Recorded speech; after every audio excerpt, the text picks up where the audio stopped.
All right, I'm down to my last eight logs. Checked the equipment over. Got the charger set up for cutting. Got the dust clacked over. Got my lanyard on with my tape release, masking tape release there. Give it a jerk and it comes apart. Saw's pretty well set up. I just recently sharpened the blade with the dremel, and I put a turnbuckle in here to adjust slack, and then I reinforced this with just a metal mending plate. Put 2 bolts in it, and that should do good there. And here is my logs that are left. I got 4 there and 3 there. So hopefully I'll get those done today here in a little bit. And there's my scrap pile. And there's my deal. And that's about 8:45 in the morning, so I'm not starting too early. Turn on the old dust collector and we'll fire it all up. Check the debris on that. I'm bending to the outside, and so we're good to go there. And just empty the shop back reel over there. So we're ready. Let's get busy cutting. Turn on the saw. Look at that. Adjustment's all right. My height could be going down and up. Doesn't really matter. I'm ready to turn on the heat.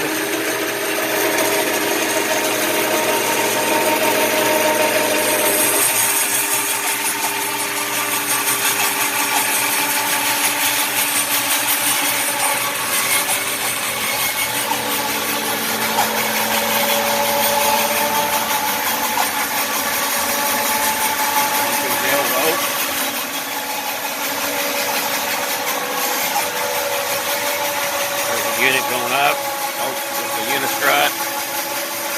Going around there. I could go over there and shut this saw off on that switch on the bandsaw. It's like the master. And when it gets down here to the end of the road here,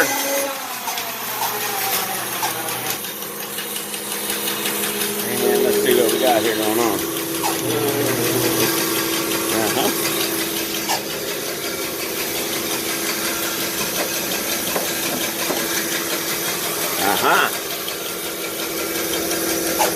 My bolt on my saw, that little bolt right there, I don't have it in there enough. It's got onto the that. I'm going to have to modify that. I thought that carriage bolt was down in there, but I can see that it's not. So I'm going to have to fix that. Alright, put that little reinforcing thing off the bottom, hitting the bottom table. I said I wanted the double ankle, so I put it on top and embedded the bolt a little bit down in there. It's hitting that mixture table, and from there, of course, it stops automatically. And now if I can just come up with a contraption that will turn this thing back this way a little bit, and hit the return, shut that off, and you're good to go.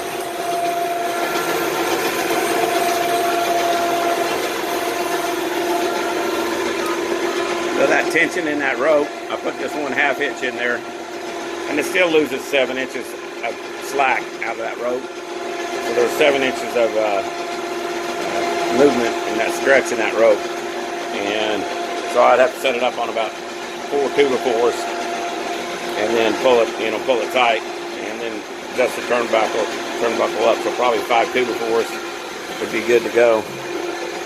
And then this comes up and pulls this thing back. There we go.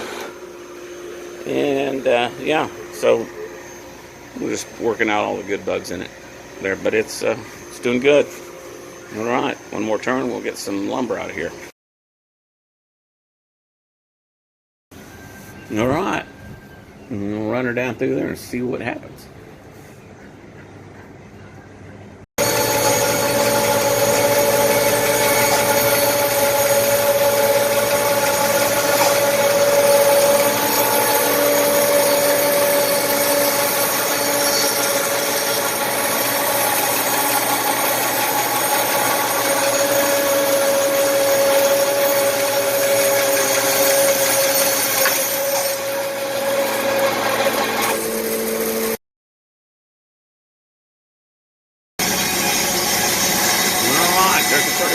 nozzle going across there. Bring the first cut on it. Let them slow down a little bit because they're going down almost 7 inches of oak. Now, 10 inches of oak, about a half inch of bark.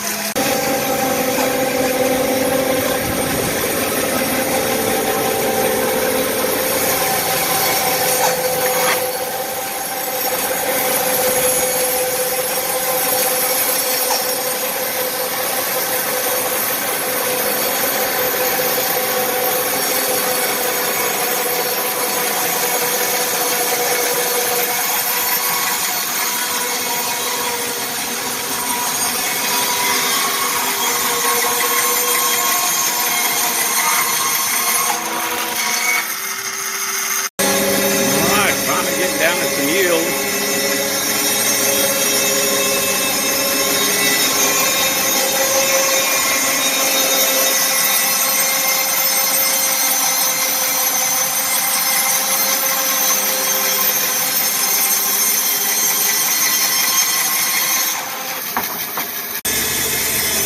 The blade's starting to sing at me, so she's trying to be sharpened again. I did 2.5 logs on this sharpening,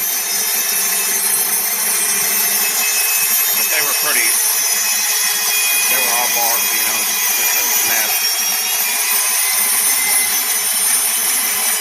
You'll get lumber. I probably will finish up with this and then sharpen it again.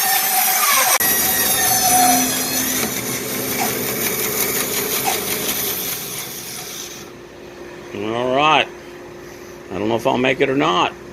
Let's see what kind of a crooked blade we got cutting. Alright, look at these blades. There's not anything sharp on them. I mean, nothing shiny, and they don't prick you. So, when I get done with it, they'll be shiny and they'll prick me. So, that's going to go down there. I'm going to hit each one of them gullets, and on the bottom of the tooth, and the top of that tooth, bottom of the tooth, top of the tooth, and so on until I go all the way around, and of course mark it with some tape.